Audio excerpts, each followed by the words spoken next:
This session is on criminal justice and urban poverty, and our first paper is co-authored by David Harding and Jeff Morenoff. David is a recent graduate from Harvard University, recent PhD. In fact, you'd be shocked at how recent it is when you see what he's accomplished. And he's an associate professor at the University of Michigan in sociology and public policy. He studies urban poverty and inequality and statistical methods for causal inference, and he does qualitative research and a few other things on the side. And I strongly recommend his book, Living the Drama, Community Conflict and Culture Among Inner City Boys. Jeff Morenoff is an associate professor in the Department of Sociology at the University of Michigan. He's also at the Population Center, Studies Center. In fact, he's the director of the graduate program there. And Jeff's research focuses on neighborhood environments, crime and criminal justice, the social determinants of health, and racial and ethnic and immigrant inequality. Take it away, David.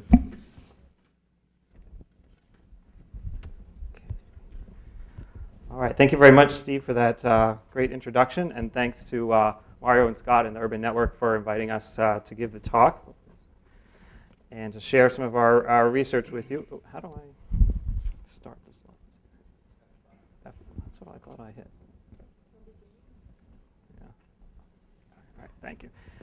So why should we care about prisoner reentry? I'm going to talk about in a conference about urban poverty. Our basic sort of framing motivation here is that as the criminal justice system has expanded, particularly the prison system has expanded, the criminal justice system has become as important a social institution for poor communities and particularly poor minority individuals as are other basic institutions in society, the education system, the labor market, and so on.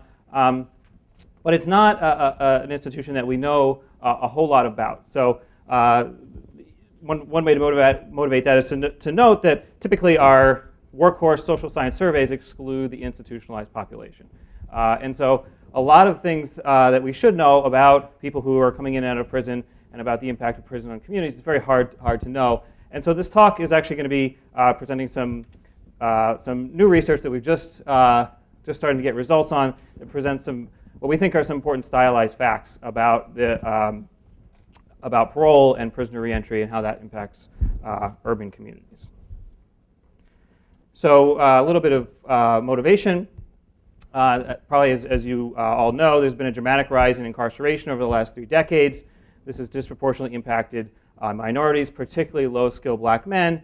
And we're now at the point where so many people are being incarcerated that then, of course, most people who are incarcerated come back out into the community again. About 600,000 prisoners or more a year are released every year in the United States. And those prisoners don't go kind of all over the geographic landscape randomly. They tend to be concentrated in poor urban communities. So it's poor urban communities that are faced with reintegrating most of our former prisoners.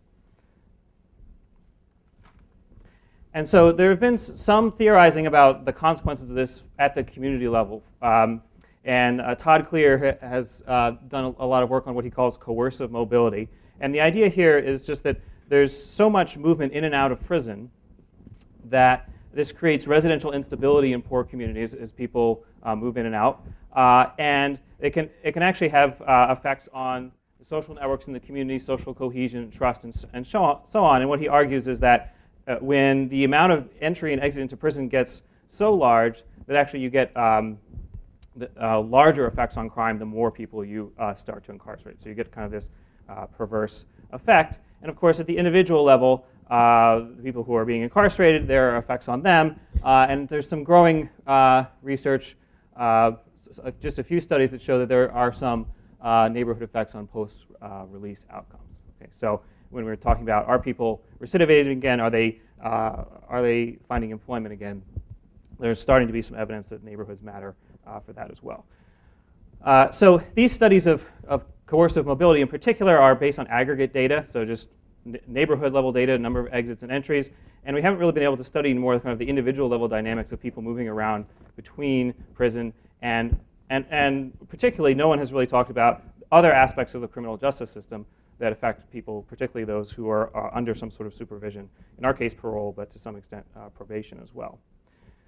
So there's a lot of kind of implicit assumptions that we have about what this population is doing, where they're living, and so on, but we don't have a lot of data yet to figure that out.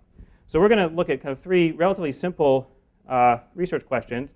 One is, how concentrated are former prisoners in poor communities? And there's been some prior research on that. We just want to sort of show you the extent of that, how it relates to where people are before prison, which I don't think has been looked at carefully before, and then just show you that this exists in our data as well. And then we're going to ask, how often do former prisoners move back to their home, so where they lived before prison, both right after prison and over time as we follow them through their sort of prisoner reentry and reintegration experience. So if we think about it, at least our assumption coming in before we started looking at our data was that most people were just going back to where they had come from before prison. We're going to show you that that's not actually correct. And that has some important implications for this idea of coercive mobility. So it's not just that people are moving in and out of prison, but that people are moving in and out of prison to new places. And then from the perspective of the communities, of course, then the people who are coming into their community from prison are somewhat new to the community as well. So there's even sort of more instability that might be created. And then, what role do intermediate sanctions play in the residential mobility of parolees? So intermediate sanctions are things, well, jail can be an intermediate sanction, but are things like our mandated drug treatment programs, or you might think of kind of halfway house as a stylized term for it, though it's not one that we use. So a setting where when someone who's on supervision, parole supervision, when they violate a rule and they want to give them some punishment that's short of prison, returning them to prison, what do they do? And so they can put them in these various centers that are a big part of the experience of being on supervision. Okay, and so this is going to create a whole other source of instability and moves as well.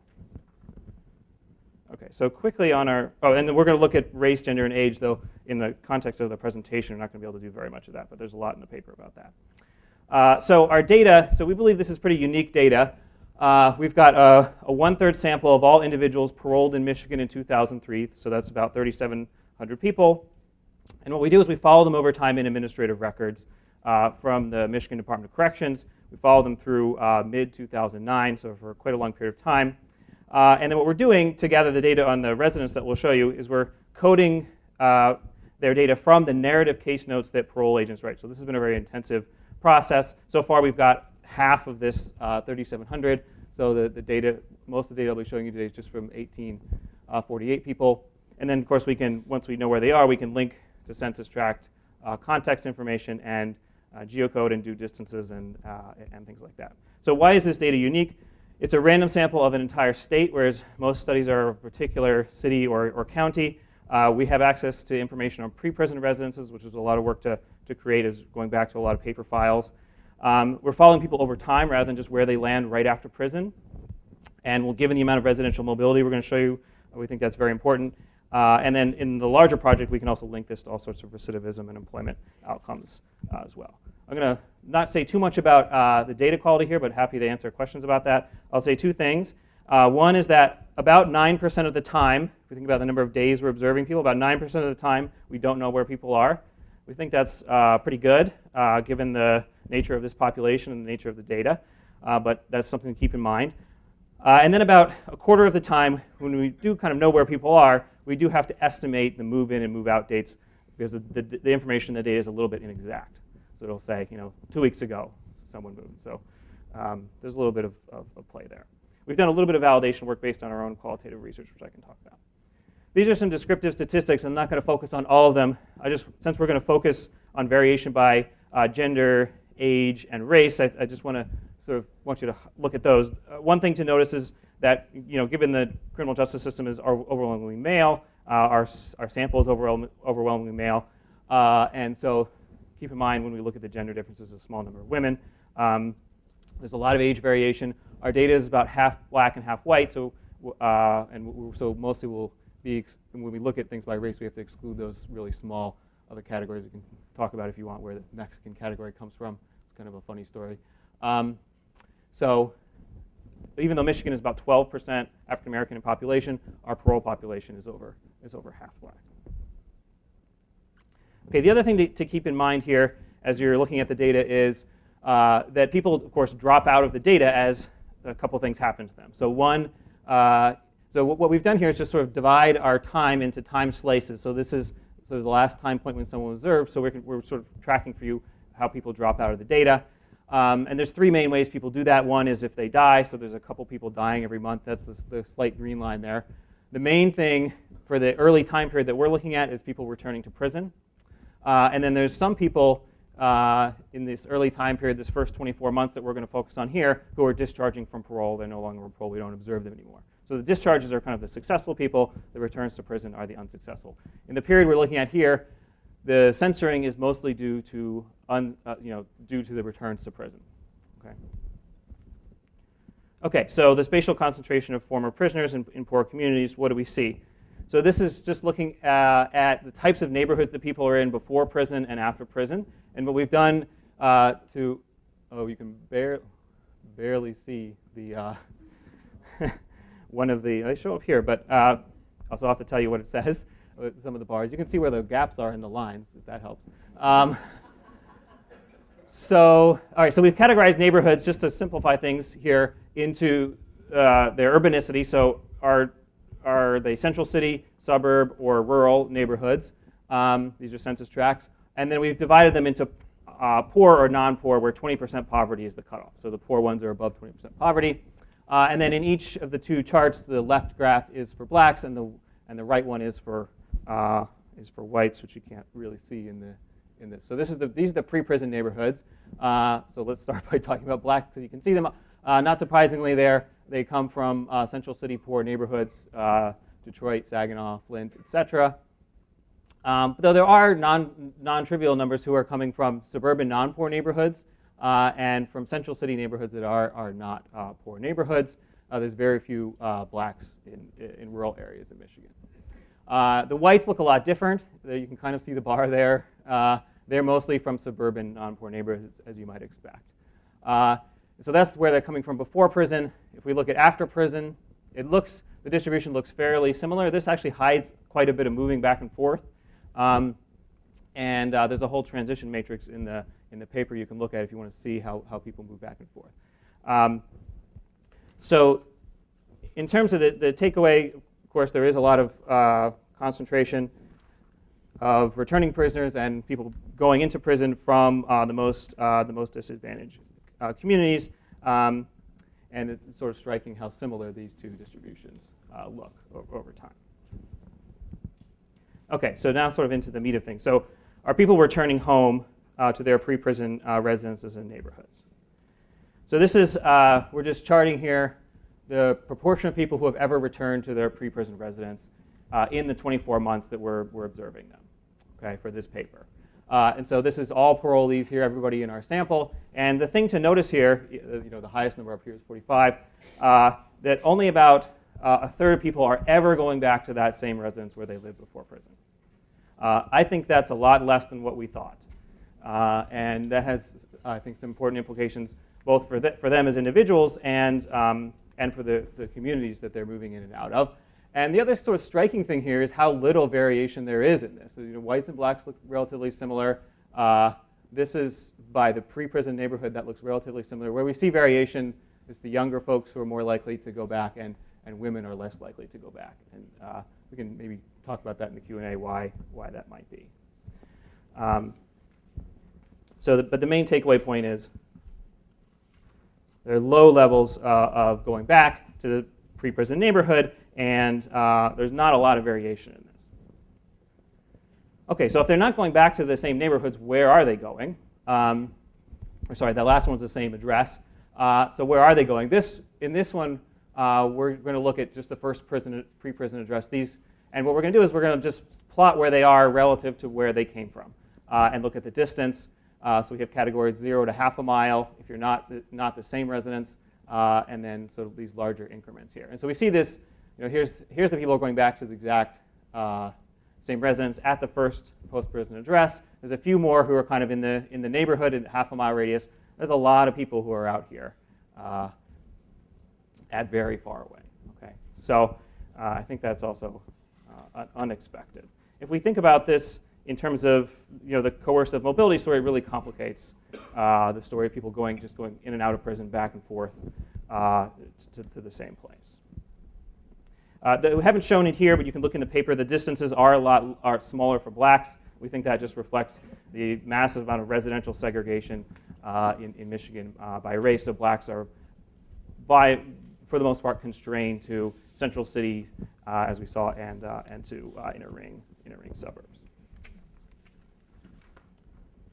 Okay, so what happens if we start to look at these intermediate sanctions? So let me say a little bit more about what those are. So there's 4 things we're calling intermediate sanctions. This is in part based on our conversations with people who are parole agents and work at the Department of Corrections, and our own qualitative study of people going through the parole process and reentry process. So there's jail. There's some sort of drug treatment. There's this category of things, which is probation detention, so some people are on probation at the same time. Technical rule violator centers, or what are called in Michigan reentry programming centers. So the typical thing is you get in some sort of trouble. It's not severe enough where the system wants to send you back to prison, but they've got to do something with you. They send you to a residential address location for some period of time.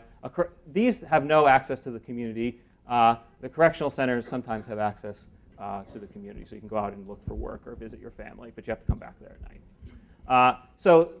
And then we have our other residence types over here. If you're curious, so most people are spending most of their time in private residences, not surprisingly. Very few homeless people, though some of those people may be in the unknown category as well. So there's 2 bars here. This is first the left bar is whether you've ever resided in such a residence, and then the right one is the proportion of time you spend in that residence over this time period we're observing. And so you can see that this intermediate sanction residence is very, very common. If we look at any sanction, we're over 60% of people who have experienced this at some point. So they're moving out of their neighborhood, or their residence, moving into this place, and then moving back somewhere else. If we just exclude jail, then the proportions get a little bit smaller, but it's still pretty high, over half. But we can see that the total amount of time they're spending in these places is small, right? So they're kind of moving into these places for a short period of time, moving back out again. So it indicates there's kind of a lot of churning here. Okay. So how much residential mobility is there overall, given how much of this kind of thing we're seeing?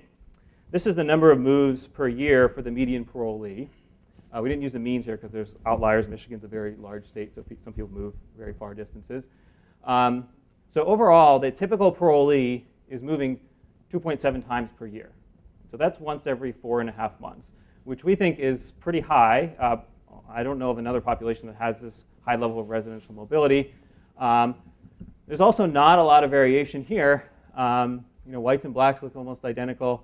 Men and women look pretty similar by age. There's not a lot of young people are moving more, but that might not be surprising given that young people in the general population move more. Okay, so there's high rates of residential mobility in this population, even beyond moving in and out of prison. Okay, so how much of this can we deal with by looking at these sanctions? So about a quarter of all moves, if we count a move in or a move out of a sanction as a sanction move, about a quarter of them are due to moving in and out of these sanctions. Blacks have a higher percentage, and young people do as well. And in fact, for this group, their higher rate of moves is entirely accounted for by their more moves into sanctions, actually.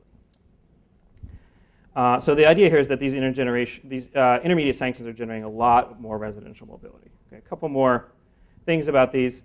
So say when you move in to one of these sanction settings, what happens to you afterwards? Do you move back? That's what this thing is showing us. So about 3/4 of the time overall, you do move back to where you were before, looking at the last kind of private residence you were in. It varies a little bit by the type of sanction, but not in any significant way, and it seems to be pretty connected to how long you're spending in the sanction, not surprisingly. Right? So the typical is a little over 3 weeks. These guys, you're in longer, so you're less likely to go back to where you are. but this is just yet another form of of residential instability for both the community and the individual. Okay, so summary. High concentration of former prisoners in poor neighborhoods. And there's actually stark racial differences. I didn't show you this in pre-prison to post-prison moves. So blacks are much more likely to move from what we think of as advantaged neighborhoods, so suburban non-poor neighborhoods. They're more likely to move into the inner city. Whites are more likely to move from a pre-prison neighborhood that was disadvantaged to one that's more advantaged, so moving into the suburbs. Lower than expected rates of return to pre-prison residences, and higher than expected residential mobility. And about a quarter to a third of it is due to these intermediate sanctions. So the point here is that there's a lot more coercive mobility created by the criminal justice system than previously thought if we're just thinking about prison. People are moving to have new neighbors, their new neighborhoods, and the criminal justice system is driving it. If we want to talk about, we can talk about why, my time's up here. If we want to talk about why this is, we have some ideas from our qualitative data. And I think it's also important to point out that we're kind of agnostic at this point about what are the implications of this. So we can tell stories both ways where this sort of mobility might be good for communities or bad for communities, or good for individuals or bad for individuals, given the institutional context we're working with here. But I'll stop there.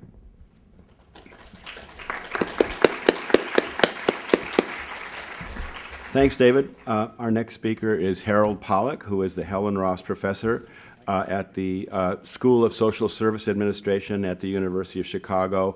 And Harold is the Faculty Chair for the Center for Health Administration Studies at the university and the co-director of the University of Chicago Crime Lab. His recent research concerns HIV and hepatitis prevention efforts for injection drug users, drug abuse and dependence among welfare recipients, pregnant women, infant mortality prevention, and child health. And I might add that he's written a very nice paper recently about the recent national healthcare legislation that I strongly recommend you read. Thanks a lot. I wish my mom were here to hear that introduction. I think she enjoys the Helen Ross thing more than just about everybody else, except possibly Helen Ross. By the way, that was a great, interesting analysis to follow. I was hoping you guys would deliver some sort of a bad paper so that I could look good by contrast, but it was not to be. I should acknowledge Peter Reuter and Eric Savigny, my co-authors. So our paper has this provocative title, If Drug Treatment Works So Well, Why Are So Many Drug Users in Prison? And I'll just tell my roadmap, just to give you a sense of where I'm going to go over the next hour and a half. Incarceration has greatly increased in America. That's not news to anybody. And drug use is a part of it. And in particular, we talk about cocaine, methamphetamine, and heroin, but other drugs are important too, and we can talk some about that. There's a lot of interest in drug courts and in other approaches to help provide better support and better monitoring for drug-involved offenders, in part so we can reduce the prison population. And we have all kinds of data at the individual level that these interventions can be effective, but at the population level, they don't seem to have done much to pull down the prison population. And so we're going to talk about that, and so I'll now start talking.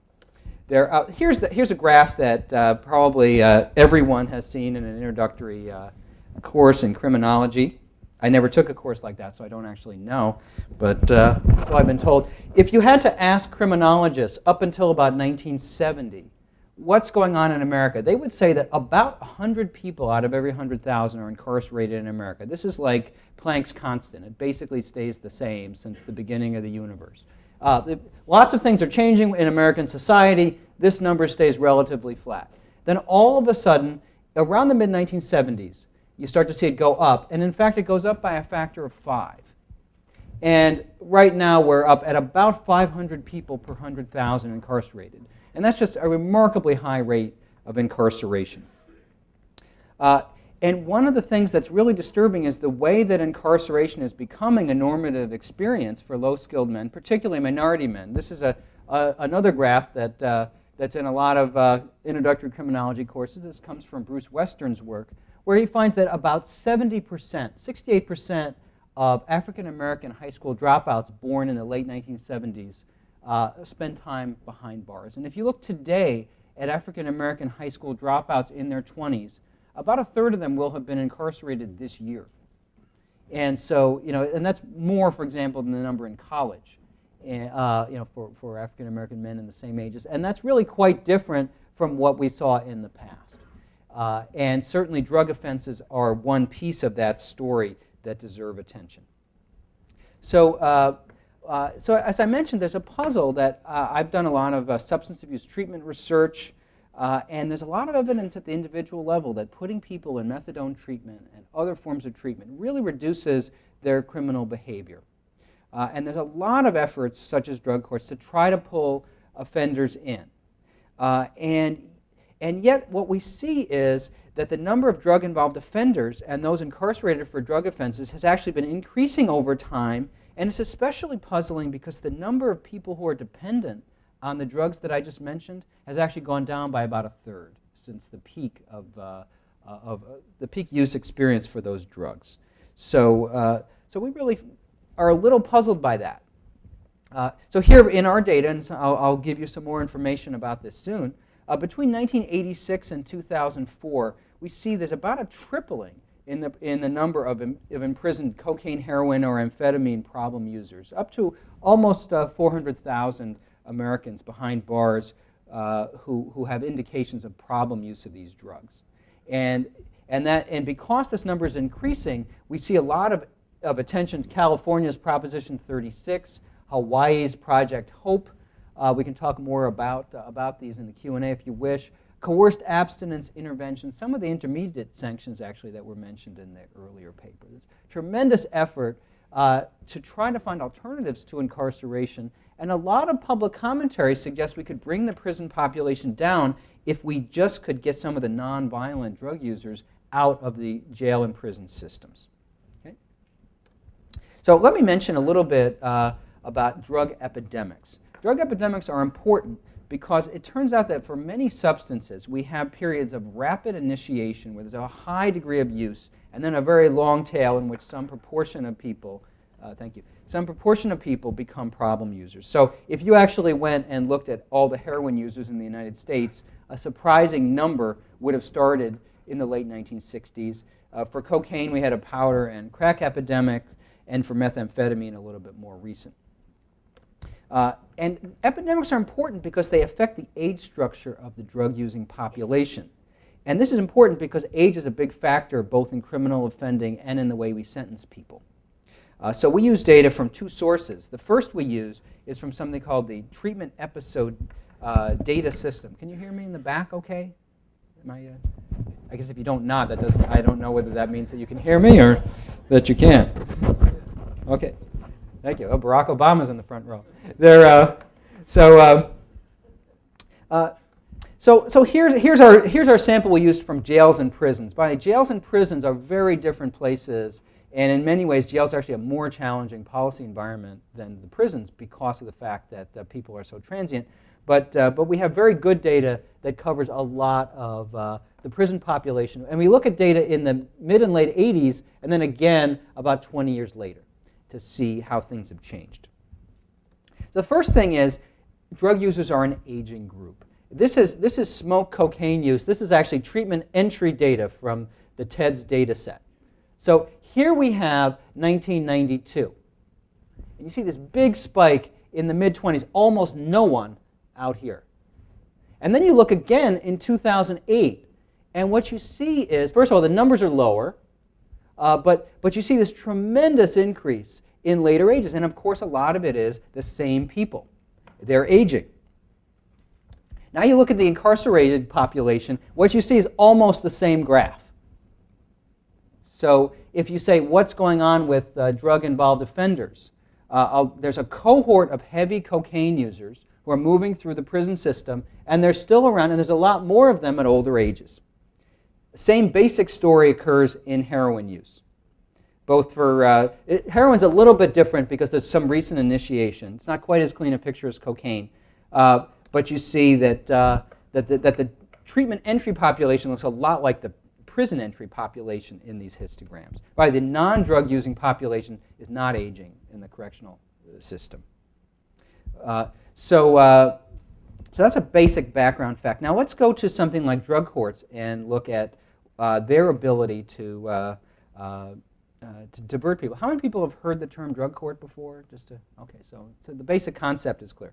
So the idea is you use the coercive power of the criminal justice system to induce drug-involved users to stop using rather than face penalties for violating the terms of their release. And drug courts get a lot of attention. There's about 2,300 separate programs throughout the United States. But only about 55,000 people are passing through these programs. And when you compare it to the 500 per 100,000 number that I put up before, you see that there's a big mismatch there.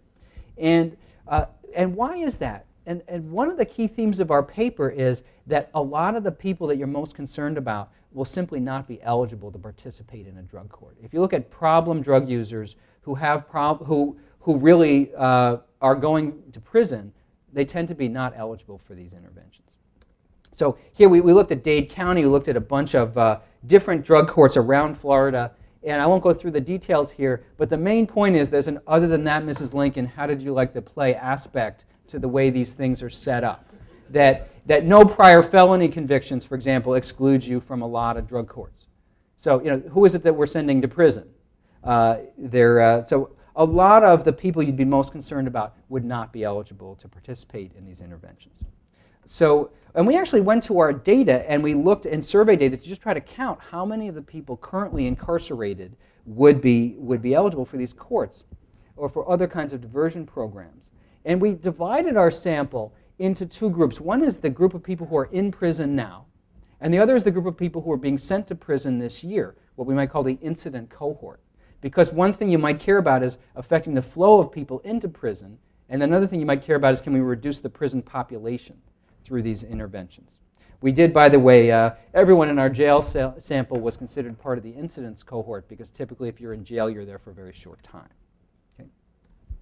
So I should mention that there's two different kinds of criteria that we examined for interventions. One are legal criteria.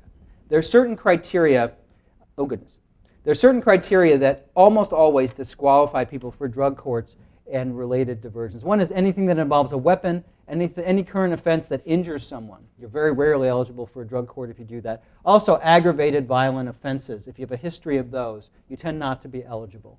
There are other offenses that are what we call excludable, which include things like drug trafficking violations, violent offenses that don't involve an aggravated factor, so an unarmed robbery, for example. There are also clinical criteria. Drug courts differ about marijuana use. There's a lot of casual marijuana users that sometimes are eligible for drug courts, sometimes not. The treatment of mental health comorbidities is something you often will be excluded if you're a problem drug user and you're also schizophrenic or depressed. So what we found when we went to the data was the plainly eligible group. These cells add up to 100%. This is the entire correctional population here. And what we found is among the people who are plainly eligible on both clinical grounds and on legal grounds, the columns here reflect legal eligibility criteria, about 1% of the population of jails and prisons is actually plainly eligible for these diversion programs, and the great majority of people who are incarcerated would just not be eligible. So we ran some numerical simulations, and what we found, I won't go through the details now, is you can have a bit of an impact on the flow of people into prison, but you have almost no impact on the size of the prison population by getting rid of, by moving drug users out of the prison population, because the people that are easily moved just don't account for a lot of that population. So why is that? Well, first of all, newly sentenced drug offenders tend to have more significant criminal records than you might think. That's one factor. So we actually broke down, and in our paper, I won't go into details now, but a lot of these folks have gun violations, histories of violent offenses, or are currently listed for having committed a serious crime. So that's one issue.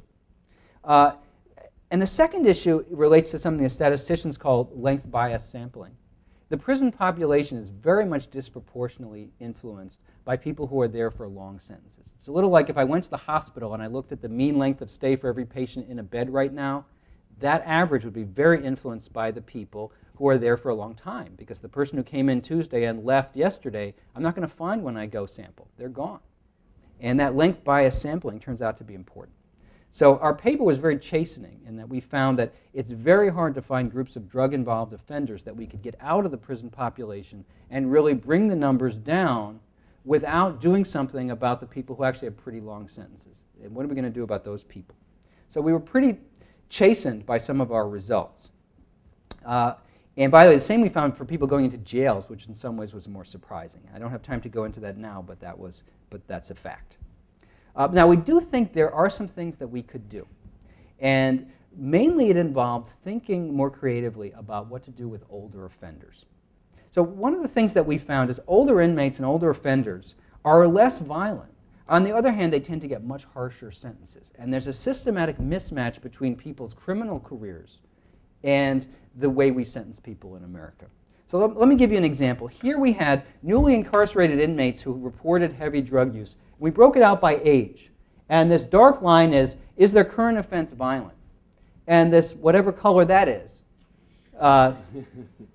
Syrian, whatever color that is, are people labeled a habitual offender, or are they given sentence enhancements actually because of their criminal records? And what you find is that younger offenders were much more likely to be committing violent offenses. And they were getting much shorter sentences, and they were much less likely to be labeled habitual offenders. So, and it was really striking how a lot of the older people were really getting very serious offenses. So I'm going to close up now, but I'll just say that under current public policies, the kinds of diversion programs that we are operating are very unlikely to really reduce the jail and prison populations, because they're based on an image of stereotypical nonviolent low-level drug offenders that turns out to be pretty inaccurate. And moreover, even if we could, by focusing on this group, we could affect the flows into the correctional system, but it would not affect at any given moment in time how many people are locked up.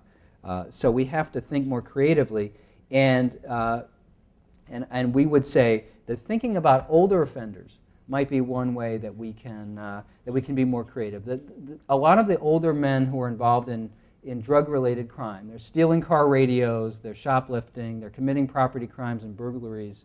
They're not hurting people, and they're a problem from a public policy point of view, from a lot of different perspectives. But they're not killing people, and the 22-year-olds are much more likely to kill people. So if we can find ways to use more of our prison cells on the young guys who are more likely to kill people, that would be a much better use of our resources than to create a new geriatric prison system, which we seem to be in the process of trying to do. Thank you very much.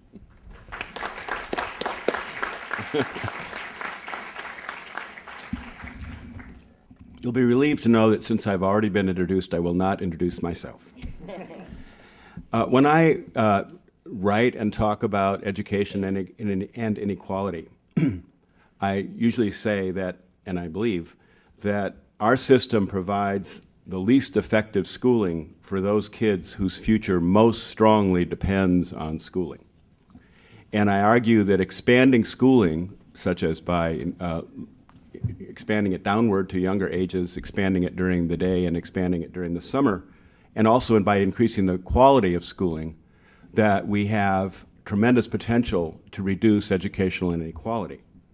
Our schools are not currently organized to capitalize on that potential, but the potential exists. The assumptions behind this model are pretty simple.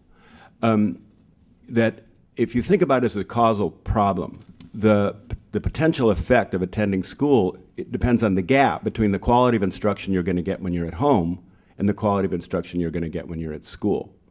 So there's tremendous variability in the quality of parents as academic instructors, much less variability in schools, although schools do vary. And it's socially structured, the result of which is that the potential benefit, the potential dose of education is stronger for kids who are more disadvantaged.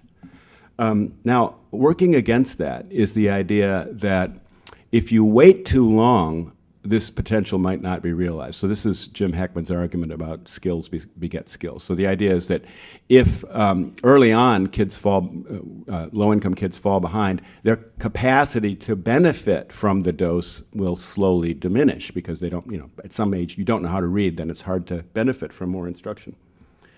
So the first paper I read today was actually one that wasn't presented. It was Harold's paper on the healthcare system. And I concluded from that paper that the healthcare system may work very similarly to the education system. The people who are least likely to receive healthcare insurance and regular healthcare are the people whose many of them are the same people who didn't receive good schooling, didn't learn how to read, and if you look at Sean Kelly's research, he's a sociologist at Notre Dame, these are kids who are more likely to get in trouble, more likely to drop out of school, and more likely to end up in the criminal justice system. So you have this sort of high-risk group, and they're mostly men. And by the time they age out and they become young adults and they're men, they're the most likely people not to have health care insurance, okay?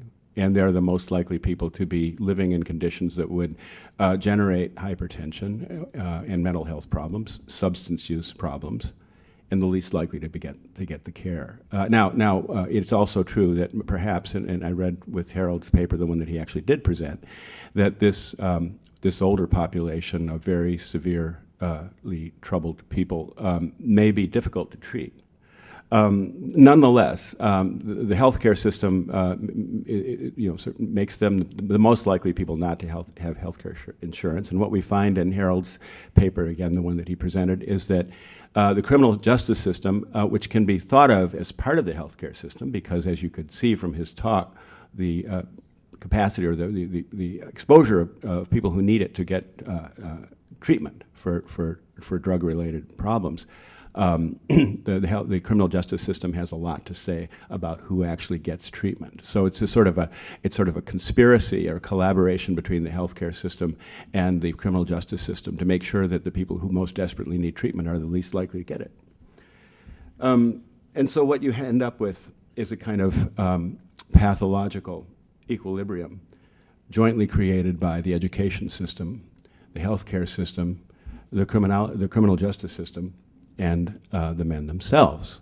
I think one way to read Harold's paper is, in a developmental life course perspective, is to say that being trapped with drug abuse when you're a young adult who's been in trouble forestalls the desistance from crime that we tend to expect to see. We expect to see as people move into their 20s, they get jobs, they get married, they start forming families, and the rates of criminal behavior dramatically decline. But we're talking about a subgroup for whom that does not happen. This subgroup apparently is deeply involved with drugs. And this drug use is almost certainly tied up with deeper mental health problems, and in many cases the drug use may be medication for that, or in any case the comorbidity is generating the incapacity of people to move into a sort of a normal adult life. So the paper by David and Jeff is really about the same population. And what we see is a vivid statistical portrait of where mostly men, certainly women are involved as well, but mostly men who've been in prison go. Where do they live? And we see that where they live is spatially highly concentrated, that there's tremendous mobility, tremendous numbers of moves for a large number of these people, that they end up in very similar circumstances to this, residentially to the circumstances they were in when they got in trouble in the first place. That a very large fraction, I think it's 65%, become entangled in parole violations. Those, the way the system works is that then exacerbates the mobility. And the remarkable number of these people who then end up again going back to prison, I think it was about 45%. So it's the pathological equilibrium. And it's very important for us to understand that this is going on. Now, the paper doesn't attempt to explain this or to describe what its causes are or its consequences, but the future work will do that. And it seems to me the potentially real contribution of this paper, of this approach, this work, will be on understanding how this system of concentration and high mobility affects the population at large. That we know that a very small number of people in a neighborhood who are very deeply troubled commit the vast majority of crimes that occur in that neighborhood. So when you get the concentrations we're talking about here, even though it's still a pretty small fraction of the overall population, the hypothesis is that the broader public who live in those neighborhoods will suffer as a result. I don't yet see how that paper is going to tell us much new about how to help the group of people, the most troubled people. I mean, I don't see leverage necessarily. Maybe there is, and we could discuss that during the discussion section, whether that paper can help us understand how to make life better for this very deeply troubled population. Thanks.